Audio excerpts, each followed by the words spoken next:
साल 1997। एक सर्द रात, चांदनी रात में भी हवेली के ऊंचे बुर्ज अंधेरे में समाये हुए थे। चारों ओर सिर्फ सियारों की डरावनी आवाज़ें और पत्तों की सरसराहट थी। कुमार, विजय और रवि, तीनों दोस्त पुराने किलों और हवेलियों की खोज में घूमने वाले घुमक्कड़ थे। इस बार उनकी मंजिल थी काल हवेली। यह हवेली पिछले 100 सालों से वीरान थी। गांव वालों का कहना था कि वहां जो भी जाता वापस नहीं आता। कहते थे कि उस हवेली में कुछ कैद है, कुछ ऐसा जो इंसानों के बीच नहीं होना चाहिए। पर इन कहानियों को नकारते हुए तीनों दोस्त रात के समय हवेली में दाखिल हो गए। जैसे ही वे हवेली के गेट के पास पहुंचे, दरवाजे पर एक जला हुआ कागज पड़ा था। रवि ने कागज उठाया। उस पर राख से लिखी इबारत थी, अगर सूरज डूबने से पहले यहाँ से नहीं गए तो चाँद तुम्हारी आत्मा का अंतिम साक्षी होगा। विजय ने हंसकर कहा, किसी ने जानबूझकर डराने के लिए ये लिखा होगा। कुमार ने सहमते हुए कहा, लेकिन ये कागज जला हुआ क्यों है और इसकी राख अभी तक गर्म क्यों है? रवि कुछ बोलने ही वाला था कि हवेली का विशाल लोहे का दरवाज़ा अपने आप गड़गड़ की आवाज़ के साथ खुल गया। जैसे ही तीनों अंदर पहुंचे, एक भयानक बदबू ने उनका स्वागत किया। अंदर का माहौल बहुत ठंडा था, जबकि बाहर मौसम सामान्य था। दीवारों पर जाले थे, फर्श धूल से ढका था, लेकिन एक बात बेहद अजीब थी, यहाँ किसी के चलने के ताज़ा निशान थे।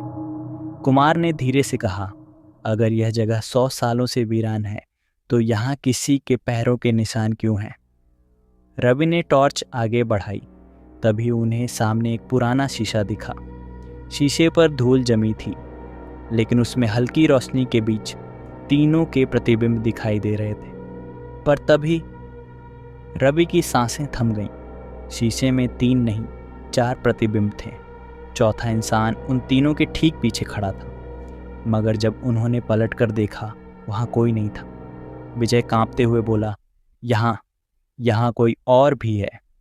अचानक हवेली की दीवारों से धीमी धीमी फुसफुसाहटें आने लगीं, मानो कोई उनके कानों में बुदबुदा रहा हो। तुम लौट सकते थे, लेकिन अब बहुत देर हो चुकी है। और तभी हवेली का दरवाजा धड़ाम से बंद हो गया। अब वे अंदर फंस चुके थे।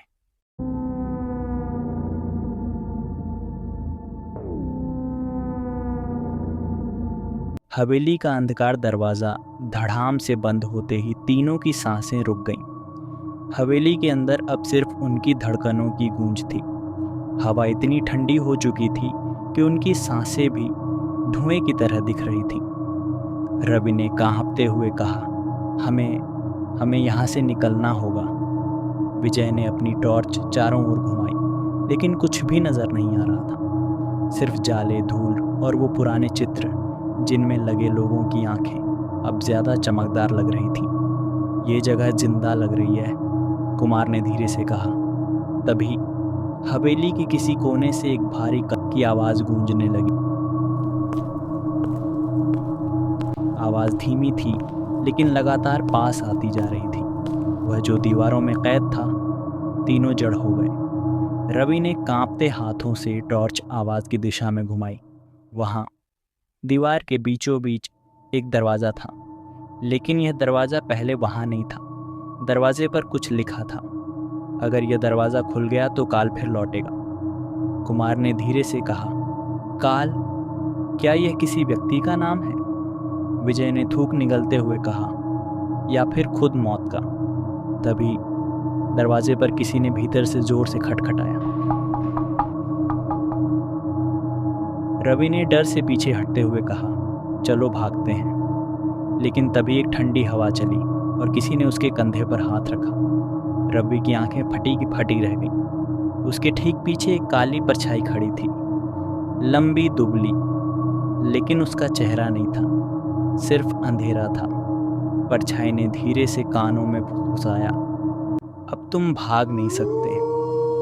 अचानक दीवारों पर टंगी सारी पेंटिंग्स गिरने लगीं। हवेली कांपने लगी, जैसे जमीन के नीचे कुछ जाग रहा हो। दरवाजे के पीछे से किसी ने जोर से चीख मारी।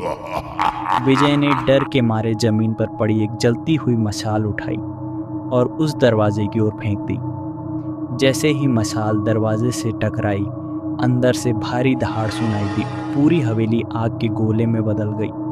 तीनों भागते हुए मुख्य दरवाजे की ओर दौड़े, लेकिन दरवाज़ा नहीं खुल रहा था।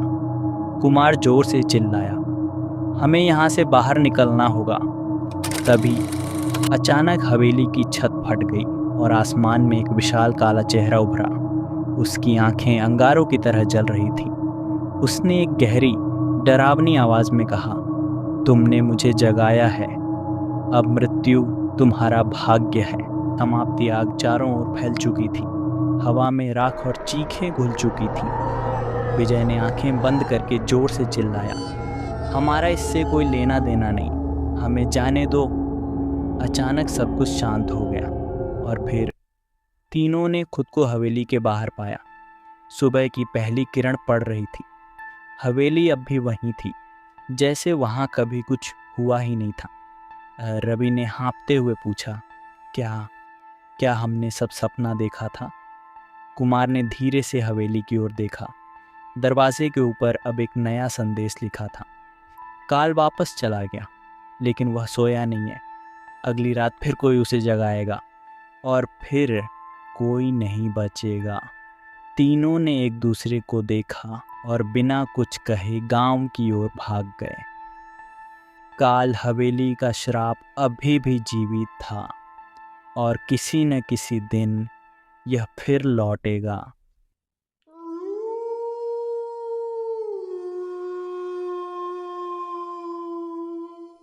क्या यह सच में खत्म हुआ या यह सिर्फ एक शुरुआत है? अगर यह वीडियो 1000 लाइक्स तक पहुंचता है तो मैं इस रहस्य का अगला भाग लाने वाला हूं और इस बार सच्चाई और भी खौफनाक होगी। सब्सक्राइब करें हमारे चैनल। रात 3:15 को और घंटी दबाएं ताकि जब अगली कहानी आए तो आप इसे मिस ना कर सकें। अब फैसला आपका है। आप इसे यहीं छोड़ देंगे या सच तक पहुंचने की हिम्मत करेंगे?